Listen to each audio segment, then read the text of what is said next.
Hi, I'm Sarah from the Chocolate Strawberry and I'm guest tutor today at Pretty Witty.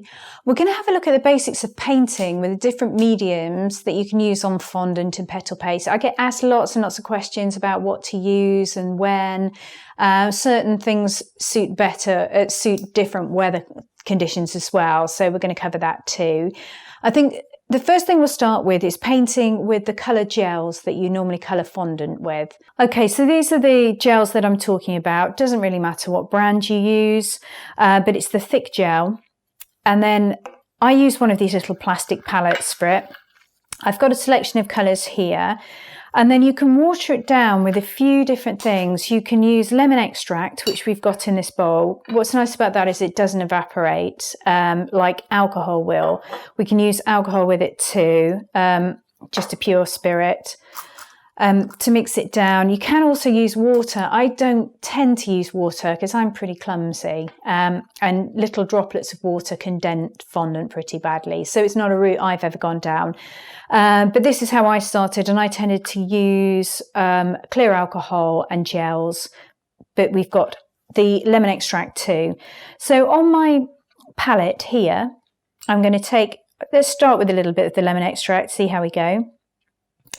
I'm going to put it into my palette, and I've taken a tiny bit of this sort of rose-coloured gel.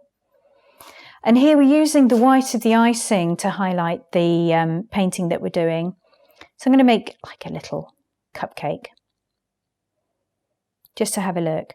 So you can see it goes down like a watercolour. It's actually a really pretty form of painting. It can be very delicate.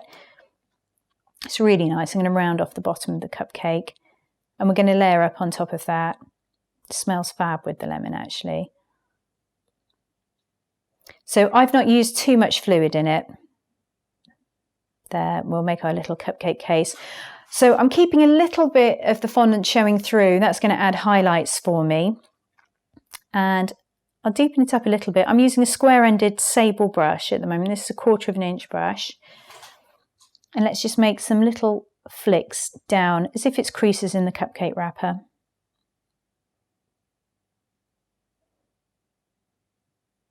And I'm going to think, whenever I paint anything, I tend to think that light is coming from one side. So let's say at the moment, I'm thinking it's coming from here. So this side of my painting, I would expect to be slightly darker than the other side. The shadows are going to fall there. So it's lovely, fluidy, watercolory type painting.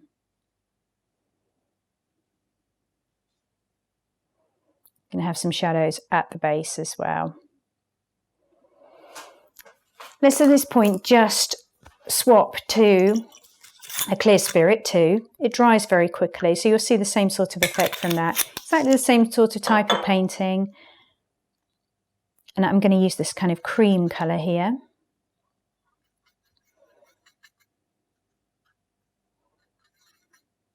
Just use a little bit of this too, make it slightly softer colour. So there's quite a lot of fluid in that. Let's imagine that we've got buttercream piled up on top of this cake. So again, I've got more shading to this side. Just using the edge of my brush there to create some little lines through it too.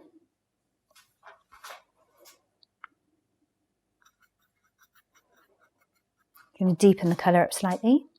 And the nice thing with alcohol is it's evaporating quickly. So you've got nice dry painting very, very quickly, under 10 minutes, and everything's sorted for you. And you can build up colours to a certain extent. We're still relying on the icing below to create the highlights for us. But it's a very delicate way of painting, quite feminine.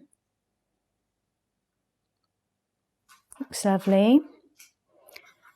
So I'm going to add a little bit of navy blue to this. I've kind of slushed the colours together a bit. I use navy blue quite a bit to darken colours. It's good for darkening all sorts of reds, greens. Just find a colour that you like.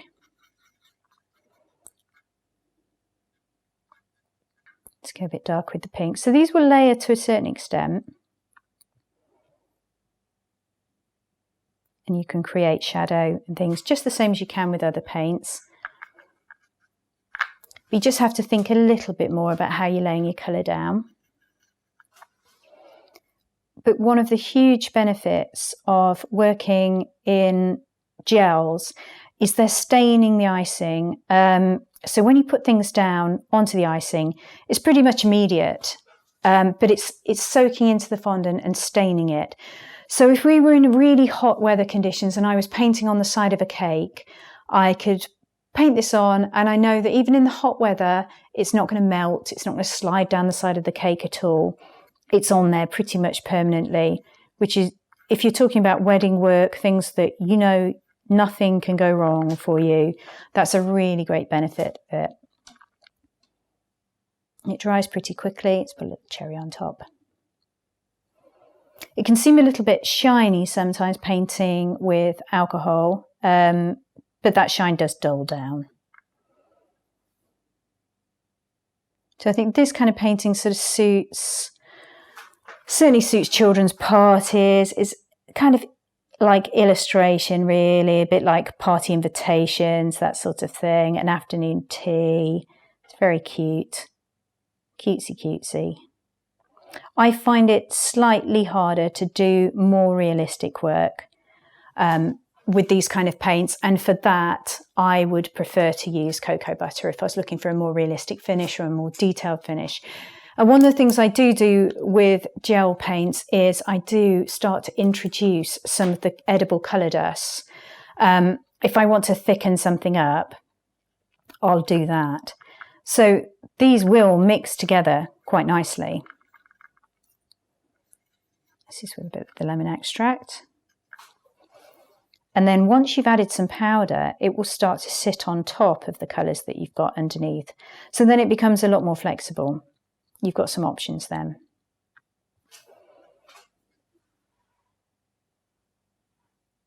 So it takes it away from that very watery look to something a bit more substantial, but it helps you layer colours slightly better. So let's just finish this off quickly.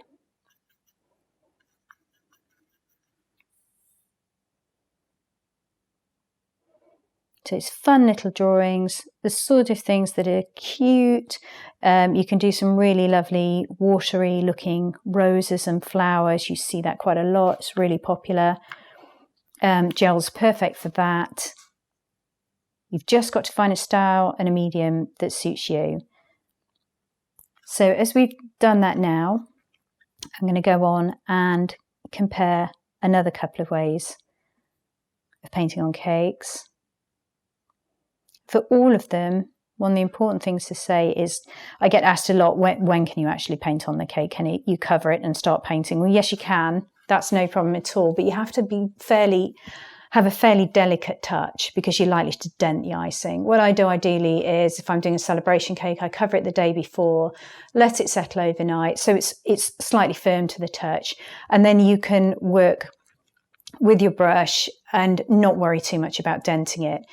It depends on how fresh your product needs to be. If you're doing cupcakes, sometimes I do cover them and get straight on with the painting because you've got a shorter shelf life with those. So that's that one. That's the start of using gels.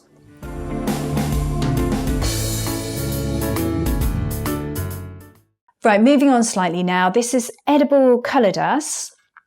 And you can mix those with rejuvenator fluid, which comes in little bottles like this. So this is an alcohol, but it evaporates really quickly, and it's quite expensive for the size of bottle that you're getting. Whereas supermarket, general, bog standard clear alcohol, a vodka or similar, I find works really, really well. Again, it evaporates, but doesn't seem to evaporate at the speed of the rejuvenator fluid. So what I'm going to do with this is the same sort of thing. We're going to do another little cupcake design. Same thing again, if you can, cover a cake the day before, let the icing sort of dry a little on top so that you're not going to dent it with your brush, and then move straight on from there. So with these powders, I always put white into the base so that they're easier to layer up. And we're not relying so much now on the fondant forming the highlights for us. We can do a bit more of it ourselves. So let's put a little cupcake in there, cupcake case.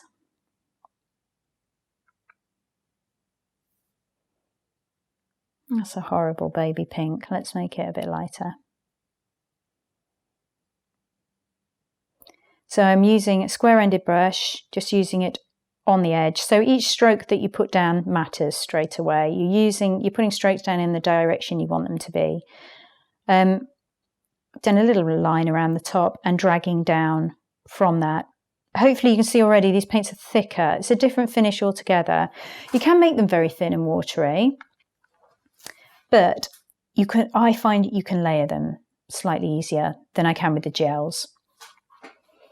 So let's put on top, let's mix up a nice creamy top to this cupcake. Lots of white again.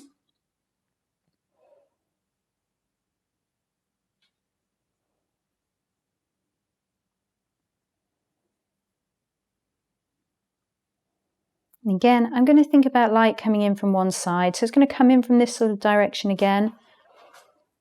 Things on the left-hand side are going to be darker than those on the right. And because these paints layer better, I can start to build a bit of form by just layering up the paint. And it'll cover some of my previous work as well, so I can make the cream go right over the edge of the cupcake. So it's a different finish. I'm going to use a tiny bit of navy blue now in my pink to deepen it up a little bit. Just change the colour to create shadows.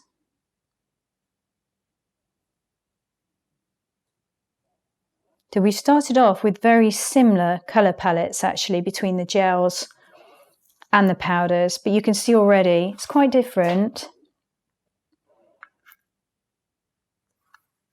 Let's use a nice rose pink here. Just going to make that a little bit wetter so they move more easily.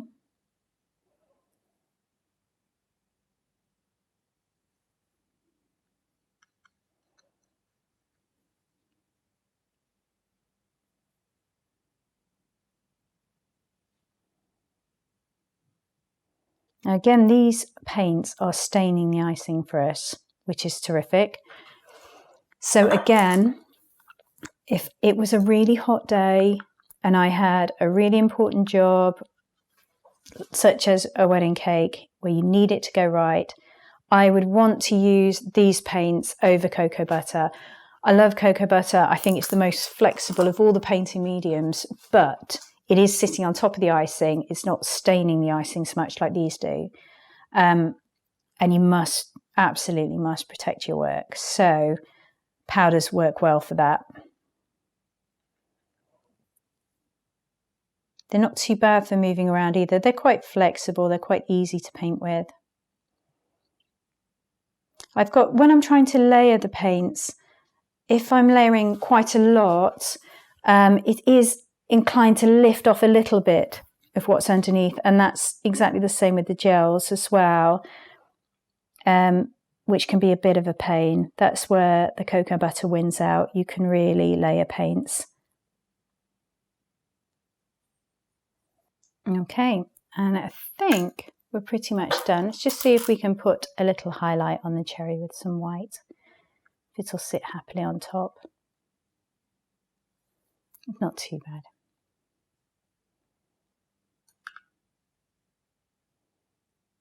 Okay, so that's working with powders and alcohol or rejuvenating fluid.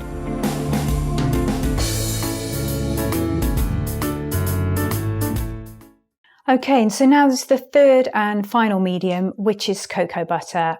Without a doubt, it's my favourite, and I'll explain why in a moment.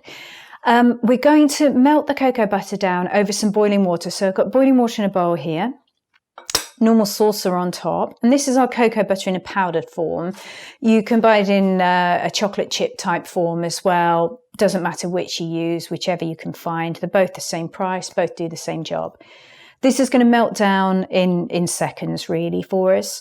And we're using edible colour dust, the sort of thing that you dust all your flowers with. Just make sure they're the edible colours, not the craft colours, which can sometimes be a little bit more exciting in colour-wise, but we've got to use the edibles. I've got the same sort of colour palette here as we've used with the gels before. So we've got pinks and a red, navy blue. We've got sable brushes again that we're going to use. I'm going to use a mix of square tip and round tipped ones. And the brushes need to be washed out in boiling water that's got a tiny bit of washing up liquid in it, just to remove the oil from the fibres. So we need that. And this is probably going to give us about 20 minutes worth of painting time. Once they cool down, once the paint's cool, they're going to go a bit clunky. They're suddenly going to be quite hard to use. All we've got to do is change that water again and everything will melt back down to where it was and it'll be lovely. If you carry on painting then and you're still finding problems, then you'll probably have accidentally introduced a little bit of water. So when you wash your brushes, just make sure you dry them really thoroughly on some kitchen paper. Make sure they're really dry before they go back into the oil again. If you have done that, you just need to scrap the oil again. So if you just wipe it out again with a bit of kitchen paper and replace it, your gels, your powders rather, should be fine around there and you can carry on.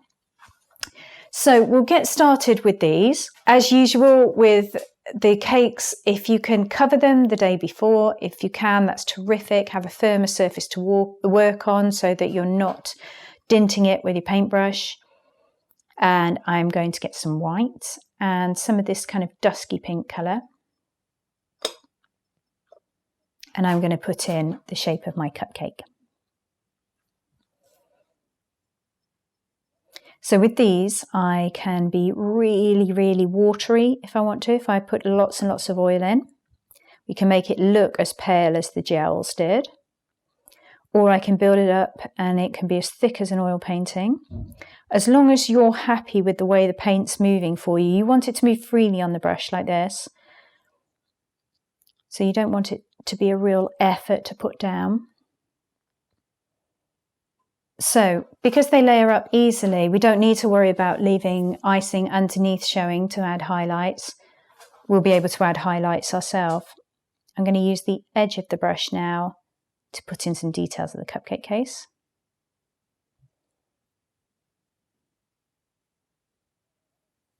And I'm going to put the buttercream on top. Let's just grab a bit more white.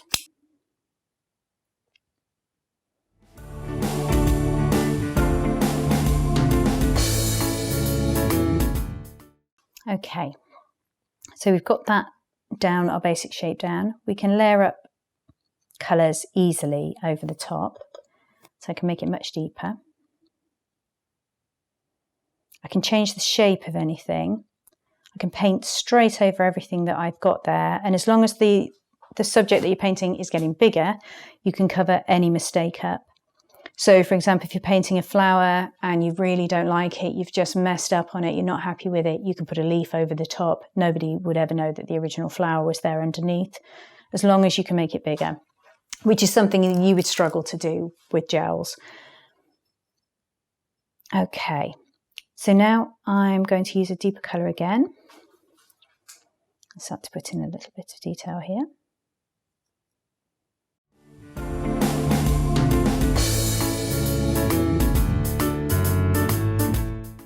If you do have a real slip with the paintbrush, you should be able to remove most of a slip with, as long as it's not too bad, just with some clear alcohol and a little bit of cotton wool. You should be able to correct mistakes that way. But what's nice with these is if I do make a mistake and I go like this across my pale painting, you haven't ruined everything. If you can lift off a little with your brush, just a dry brush.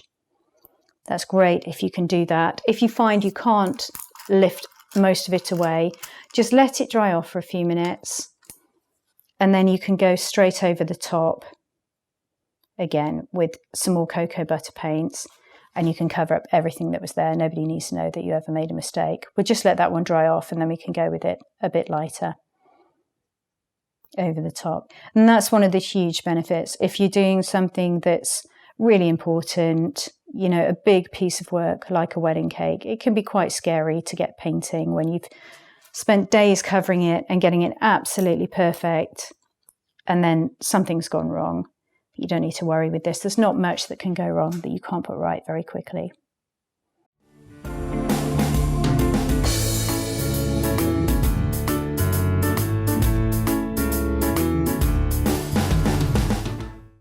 Okay, so that's just about it.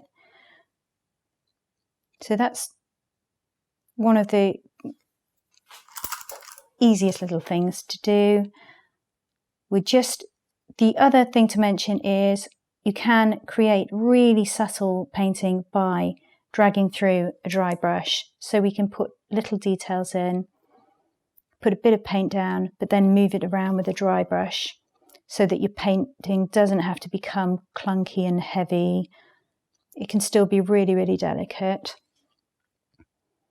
The only downside of cocoa butter is it is susceptible to heat damage, really extreme heat. Not general, it's just a warm day. You shouldn't have any problems with that.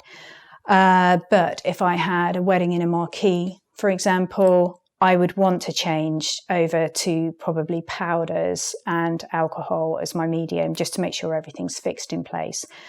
But other than that, I think it's a terrific thing to work with.